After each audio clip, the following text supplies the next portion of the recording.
بسم اللہ الرحمن الرحیم۔ اللہ پاک زمین و آسمان ان میں بسنے والی تمام مخلوقات کا مالک ہے۔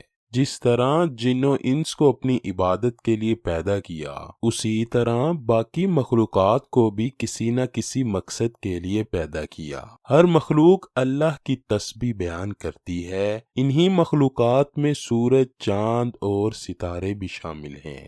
نبی کریم نے جاہلیت کی ایک برائی یہ بھی ذکر فرمائی ہے کہ لوگ ستاروں کی گردش اور ان کے اپنی اپنی منازل میں طلوع و غروب کی وجہ سے بارشوں وغیرہ کے برسنے کا اعتقاد رکھیں گے۔ حضرت زید بن خالد سے مروی ہے کہ حدیبیہ کے مقام پر رات کو بارش ہوئی اور صبح اللہ کے رسول نے ہمیں نماز فجر پڑھائی۔ جب آپ نماز سے فارغ ہوئے تو ہماری طرف رخ مبارک پھیر لیا اور پوچھا، کیا آپ لوگوں کو معلوم ہے کہ آپ کے رب نے کیا فرمایا ہے؟ ہم نے عرض کی، اللہ اور اس کا رسول بہتر جانتے ہیں۔ رسول اللہ صلی اللہ علیہ وآلہ وسلم نے فرمایا، اللہ نے فرمایا ہے کہ میرے بندوں نے صبح کی تو مجھ پر ایمان رکھتے تھے اور ستاروں کے منکر تھے، اور جس نے کہا کہ ہم پر فلاں فلاں ستارے نے بارش برسائی تو ایسے کہنے والا شخص میرا منکر جبکہ ستاروں پر اعتقاد رکھنے والا ہے۔ نظام فلکی قدرت الہی کا مظہر اور تابع ہے، قرآنی آیت کا مفہوم ہے، اور سورج، چاند اور ستارے سب کے سب اس اللہ کے حکم سے ایک مقرر، منظم اور مضبوط نظام کے تابع بنا دیے گئے ہیں۔ اللہ کے رسول نے فرمایا کہ سورج اور چاند اللہ تعالیٰ کی قدرت کی نشانیوں میں سے دو بڑی نشانیاں ہیں۔ حضرت ابوذر سے مروی ہے کہ میں سورج کے غروب کے وقت نبی کریم کے پاس مسجد میں بیٹھا ہوا تھا۔ آپ صلی اللہ علیہ وآلہ وسلم نے مجھے مخاطب کرتے ہوئے فرمایا، ابوذر، کیا آپ جانتے ہیں کہ سورج کہاں غروب ہوتا ہے؟ میں نے عرض کی، اللہ اور اس کا رسول ہی بہتر جانتے ہیں۔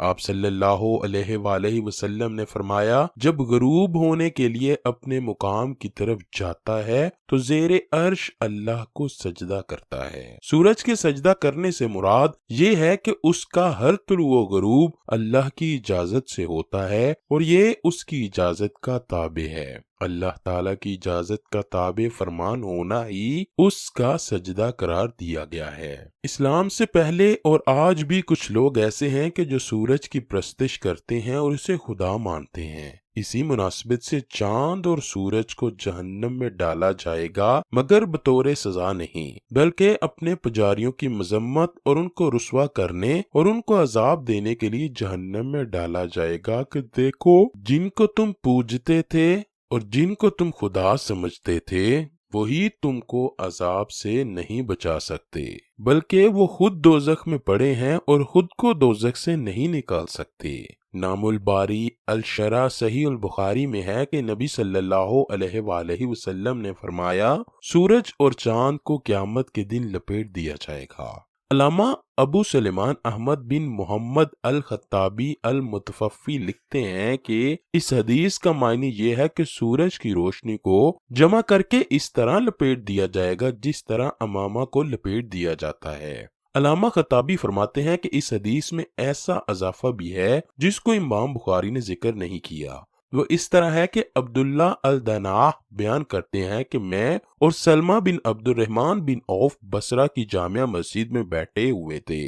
اس وقت حضرت حسن بصری آئے اور وہ بھی وہیں بیٹھ گئے۔ پھر انہوں نے حدیث بیان کی اور کہا کہ ہمیں حضرت ابو ہریرہ نے حدیث بیان کی ہے کہ رسول اللہ صلی اللہ علیہ وآلہ وسلم نے فرمایا، بے شک سورج اور چاند قیامت کے دن دو بیل ہوں گے جن کو لپیٹ کر دوزخ میں ڈال دیا جائے گا۔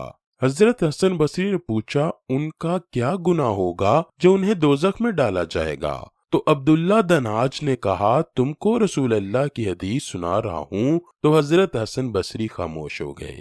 اس اعتراض کا جواب یہ ہے کہ سورج کو لپیٹ کر جو دوزخ میں ڈالا جائے گا یہ ان کی کوئی سزا نہ ہوگی، بلکہ سورج اور چاند کی پرستش کرنے والوں کی مذمت اور ان کو رسوا کرنے کے لیے سورج اور چاند کو دوزخ میں ڈالا جائے گا کہ دیکھو، جنہیں تم خدا سمجھتے تھے اور ان کی پرستش کرتے تھے، تم کو عذاب سے بچانا درکنار آج وہ خود دوزخ میں پڑے ہیں اور خود کو دوزخ سے نہیں نکال سکتے۔ روایت ہے کہ حضرت حسن فرماتے ہیں، ہم کو حضرت ابو ہریرہ نے رسول اللہ سے حدیث سنائی اور فرمایا، سورج اور چاند قیامت کے دن گہنے ہوئے دو پنیر کے ٹکڑے ہوں گے۔